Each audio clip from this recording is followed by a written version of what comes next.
Magandang umaga sa ating lahat. Bakit narito yung mga kasama natin sa pagkakawa ng simbahan sa Makati Gospel Church. Ito good news magbibigay sila sa inyo mamaya ng pananalian. Kaya sigurado din mananalian nyo. Amen ba? Hindi. Bago tayo simula, pwede ba tabigin ko ito sa inyo kosa na naya ka rin? Sige. Kosa na naya ka rin. Ang message kayo ng ating Panginoon dalawa.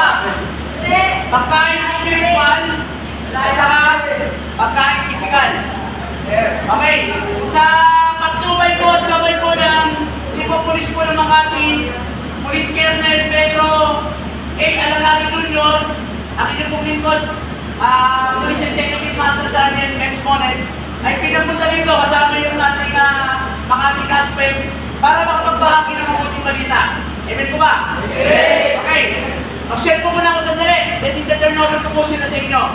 Sabi dito sa Roma 6:23, sapagkat kamatayan ang kabayaran ng kasalanan. Ngunit ang kalooban ng Diyos ay ang buhay na walang hanggan. Pwede lang, maiksi. Minsan daw, nag-usap-usap ang mundo kung sino yung pinakamalakas na nilalang. Ang unang nilapitan ng mundo, si Bato. Sabi niya, Bato, ikaw daw ang pinakamalakas na nilalang. Sapagkat pag tinira ka, lumalakas daw yung mga tao. Pero sabi ni Bato, hindi ako pinakamalakas. Ang pinakamalakas ay si Bakal. Bakit? Sapagkat anytime, kaya-kaya kong durugin ni Bakal. Lumapit yung mundo kay Bakal. Sabi na, Bakal, ikaw ay pinakamalakas na nilalang. Sabi ni Bakal, hindi ako. Si Apoy ang pinakamalakas. Bakit? Sapagkat kaya-kaya na akong tunawin. Lumapit ang mundo kay Apoy. Sabi na, Apoy, ikaw ang pinakamalakas kasi kaya-kaya mo daw tunawin si Bakal. Sabi ni Apoy, hindi ako. Si Tubig ang pinakamalakas na nilalang. Bakit? Sapagkat kahit gaano ako kalakas na Apoy, pag pinuhusan ako ng tubig, mawawalan ako ng kapangyarihan. Lumapit ang mundo kay Tubig. Sabi, Tubig, ikaw ba ang pinakamalakas? Sabi ni Tubig, hindi ako. Si Araw. Si Araw ang pinakamalakas. Sapagkat pag binilit na ako sa kanya, mag-e-evaporate lang ako. Lumapit ang mundo kay Araw. Sabi ni Araw, ikaw ba ang pinakamalakas na nilalang? Sabi ni Araw, hindi ako. Si Ulap. Si Ulap ang pinakamalakas.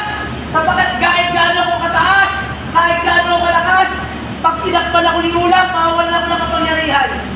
Lumapit ang mundo kay Ulap. Ulap, ikaw ba ang pinakamalakas na nilalang? Sabi ni Ulap, hindi ako. Si Hamid. Si Hamid ang pinakamalakas. Sapagkat kahit gaano ako laki, pag tinulak ako ng hangin, wala akong magagawa kung saan niya ako gusto dalhin. Lumapit ang mundo kay Hamid. Hamid, ikaw ba ang pinakamalakas na nilalang?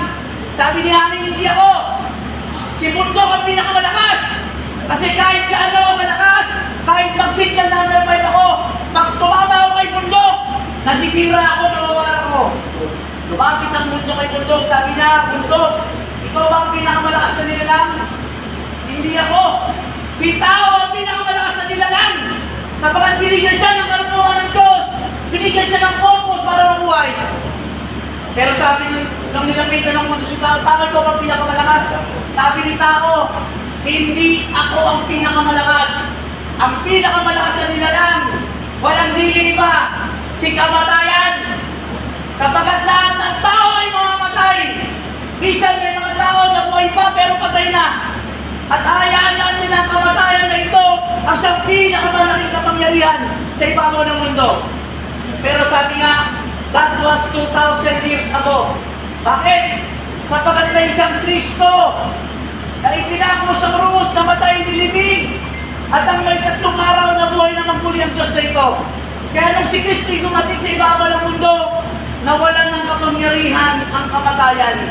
At ito yung magandang paalala sa atin. Narito yung mga kapatid natin para ipaalala sa atin na may Diyos na naghihintay at hinahanap tayo sa tuwing ng nagkakamali tayo. Mga kapatid ko sa pananampalataya, baka magpatay ka ngayon dahil nakakulong ka sa apat na sulong na ito. Pero buhay ang Diyos at hinihintay ka magbalik loob sa Kanya. Ito ba? Sa oras sa kapatid, at ang aking kasamahan, si Brother Ramon para makapagbahagi ng mas mabuting balita, mas lalong pang ipagdiinan na tunay kayong minamahal ng Diyos na buhay. Palakpakan natin, Brother Ramon.